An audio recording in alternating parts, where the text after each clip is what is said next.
He was only 17 when he climbed over the fence of an airport runway and quietly made his way into a locked hangar. After successfully breaking the lock, a single-engine Cessna airplane waited peacefully inside. He climbed into the pilot's seat, started the engine, and took off. But it wasn't just one plane. He stole multiple airplanes, yachts, and cars.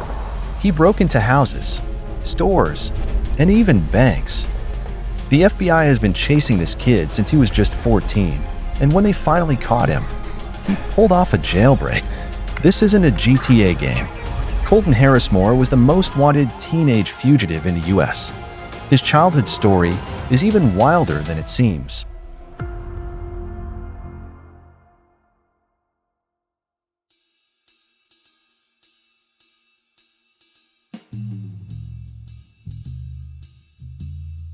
Living in an old, rusty trailer, 7-year-old Colton often ran away from a difficult home life, sneaking out on his alcoholic mother, leaving her behind with her own struggles, and disappearing into the woods for days.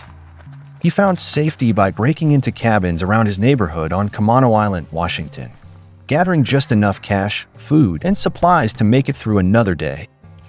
For Colton, school never felt safe or welcoming. It felt more like a juvenile detention center than a place to learn and grow. He often skipped class, ran off, and took things that didn't belong to him. At 13, Colton broke into a house he knew would be empty for days. But he didn't just grab and go. This time, he let himself feel at home. He enjoyed a long, hot shower, cooked a full meal, relaxed on the couch, and slept in the master bed as if he belonged.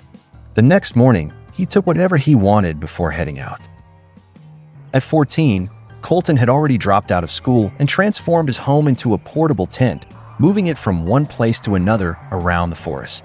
He spent long vacations in various homes before returning to the woods, stocked with cash, credit cards, food, and survival gear. This became Colton's way of life, a routine that felt almost too comfortable. But it was about to change in ways he never expected. On June 20th, 2009, after careful thought and planning, he broke into the Camano Island fire station. Inside, he discovered a thermal imaging camera, which he could use to check if homes were empty, even from behind walls. This new tool made his next home break-ins much easier, but it also sparked his mind with an even brighter idea. His next play was to buy a night vision goggles, which would help him move unseen while navigating the darkness. Using a stolen credit card, he ordered a pair of expensive goggles. He placed the order to the cardholder's address, and as soon as the package arrived, he snatched it right off their porch. With advanced gadgets and careful stealth, young Colton broke into more than 50 houses and almost never got caught. However, when he did, the punishment was brief, just another stint in juvenile detention.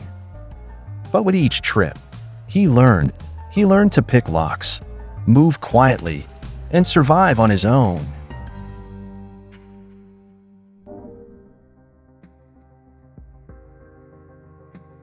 In 2007, Colton broke into a quiet vacation home and forgot to kill the lights as he spent the night.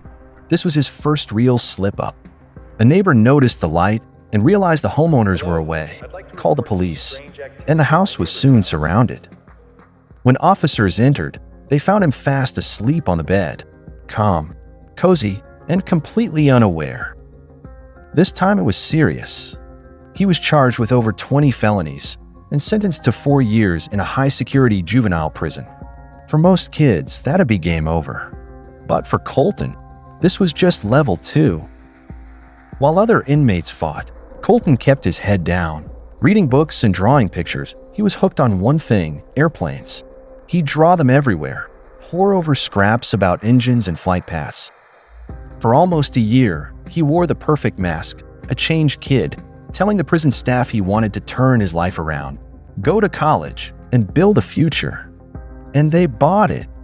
His good behavior earned him precisely what he wanted: a transfer to a low-security group home with no fences, minimal walls, and guards. The perfect setup.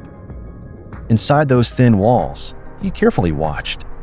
He observed everything, from guard rotations to camera blind spots and exits. He pieced it all together and waited patiently for the right opportunity to escape.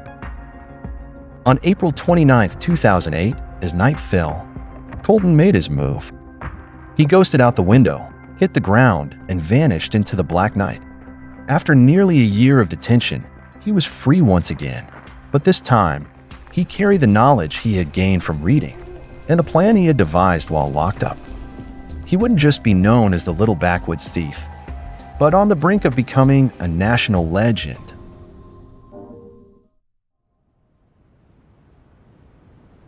One summer evening, just a few months after Colton's great escape, a strange incident happened on Camano Island. A black Mercedes came flying down the road, swerving like the driver could barely control it. Locals watched in disbelief as the car tore past homes and mailboxes, hardly staying on the road. One of the locals feared a drunk driver or someone in trouble, called the cops. And the streets came alive with flashing lights and sirens. Police cruisers raced after the vehicle in a high-speed chase, and locals gathered on their porches and sidewalks. But before the police could close in, the Mercedes screeched to a stop. As they arrived, the door is flung open, and the driver has already vanished into the woods, leaving behind only tire tracks and dust. Inside the abandoned car, officers found all sorts of stolen items, including credit cards, cell phones, and something unexpected, a small digital camera. When they flipped through the camera photos, their jaws dropped. There he was, grinning in selfie after selfie, like a teen on vacation. It was Colton Harris-Moore. After 3 months of escaping prison, he's back. Not long after, eerie reports started surfacing from Orcas Island, a quiet and peaceful place nearby. People were waking up to missing food, empty cash drawers, and stolen tools. Their doors were locked, and alarms were set, but it didn't matter. Whoever it was, he moved like a ghost, in and out, no trace. He often committed his crimes barefoot to enhance his stealth. And sometimes, he would leave chalk drawings of bare feet on walls of houses he robbed, as his signature move. That's when the media earned him his infamous nickname, the Barefoot Bandit. He was smart, silent, and always one step ahead. Every time someone thought they'd outsmart him, new locks, cameras, motion sensors, Colton found a way in any way. While the whole island buzzed with fear and fascination, Colton was somewhere deep in the woods, sketching plans in the dirt and dreaming bigger. Because this time, he wasn't just stealing for survival. He had a goal, a dream he'd had since he was a kid. His new target? The island's airport.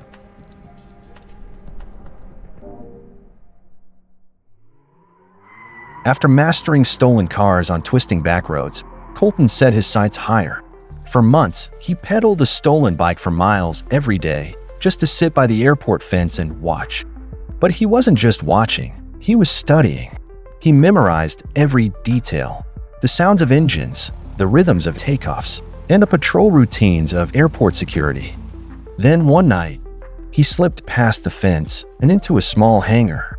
Inside, he found what he desired: flight manuals, aircraft charts, and navigation maps. He didn't grab anything else before slipping out, just those pieces of knowledge. By day, he devoured stolen flight books and YouTube tutorial videos. By night, he practiced on Microsoft Flight Simulator, a game he played since childhood. On November 11, 2008, after nearly 7 months of escaping prison, Colton decided he was ready. The sky was clear, and opportunity was perfect. He sneaks into a locked hangar, slides into a single-engine Cessna, fires it up, and takes off.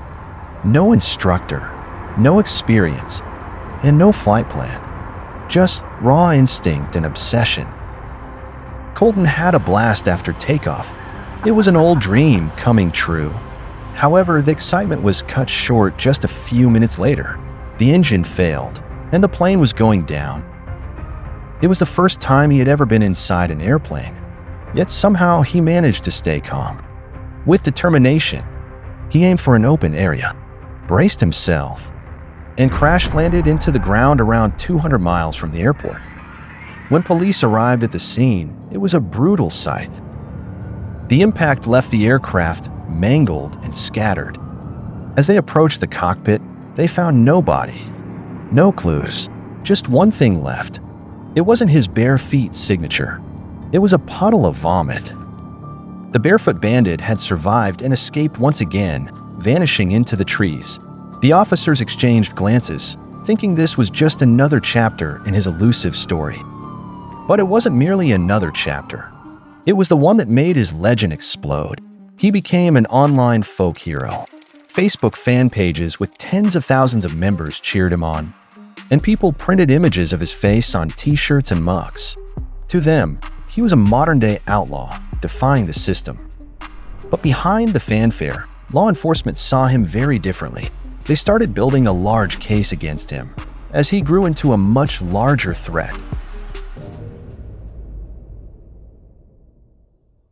In September 2009, a year after the plane crash, Colton stole another plane. This time, a sleek, high-performance model, a Cessna 182 Turbo. He took off from Orcas Island Airport, flew for around 250 miles, and crash-landed near Granite Falls, Washington, before disappearing into the woods again.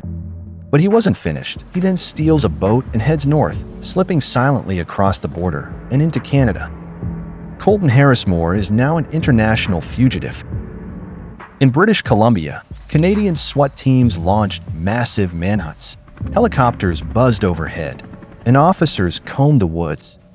Yet, as usual, Colton remained a step ahead, vanishing before they could close in. A few days later, as suddenly as he vanished, he reappeared back in the U.S. in Idaho, and ready to fly again. On September 29th, he pulled off his third airplane theft. He took off confidently, soaring over forests and mountains. But 250 miles into the journey, the fuel tank hit empty and the engine sputtered before the aircraft dropped. He crash-landed in the middle of nowhere, thick woods, miles from the nearest town. And like a scene from a movie, he crawled from the wreckage, bruised, but alive, and gone again. But this time, the story takes a different path. When police closed in on the forest, they heard a gunshot explode. It was a direct message from Colton, a warning shot. To them, he had just crossed a red line. He wasn't just a clever fugitive anymore. He was now armed and officially labeled as dangerous. However, police had no idea that danger was still at its low levels, as Colton's next move was his most daring. In February 2010 in Raymond, Washington, a bank employee arrived at work early in the morning to find something was seriously wrong. The bank's security system was disabled, and the back door had been pried open. Nothing inside was missing, but the cameras had been wiped clean, and the perpetrator remained unidentified. Later that day, detectives discovered nearby targeted businesses, a stolen laptop, credit cards, forged checks, and Colton's fingerprints all over the place. Colton thought he could find easy pickings at a bank, but it wasn't as easy as a store or a cabin. While he hadn't held up a vault at gunpoint, his move marked a pivotal moment for federal agents. Colton was escalating from a mere annoyance to something much more serious. By breaking into a bank, he made it clear that to him, nothing was off limits. By 2010, the chase was at a fever pitch. Colton knew his time was running out. He had to devise one final, desperate plan. Fly to Cuba, a country with no extradition treaty with the U.S. If he could make it there, he could vanish forever. He set out on a wild cross-country journey, stealing cars in Idaho, then cruising through Nebraska, Iowa, and Illinois. Then on July 3rd, a Cessna plane vanished from a small airport in Bloomington, Indiana. Colton had stolen again, but this time it wasn't for joyriding. This was his final gamble. Miraculously, he made it beyond Florida, past open waters, and into Bahamian airspace. However, in the middle of the flight, the fuel gauge suddenly hit zero again. Just when things looked hopeless, Colton spotted one of the northern islands of the Bahamas, a small sliver of land in a vast ocean. And just like before, he aims towards it, crash lands it, and walks away. By then, the FBI had launched a full-scale manhunt. Officers and helicopters equipped with thermal cameras combed the forests, wanted posters covered walls. News anchors couldn't get enough, and a $10,000 reward made locals into lookouts. Still, Colton kept moving. He broke into a local restaurant, stole some food, cash, and supplies, then stole a boat and island hopped further into the Bahamas, likely searching for another plane to steal and complete his plan for Cuba. But in a moment of reckless overconfidence, Colton stole another speedboat and sped past a busy marina at full speed in broad daylight, as if daring anyone to stop him. Someone recognized his face and made the call, and a cross-border chase was on, turning the island into a full-scale manhunt. That same night, around 2 a.m., police spotted Colton trying to escape in another small boat. They borrowed a boat of their own and gave chase across the dark water. They shouted for him to stop, but he ignored them. It was clear he had no intention of surrendering. That's when the officers opened fire. They weren't shooting at him, but at the boat's engines. The motors sputtered and died, causing Colton's boat to come to a standstill in the water. Even then, cornered and helpless, he refused to give up. He pulled out a stolen pistol and pointed it at his own head.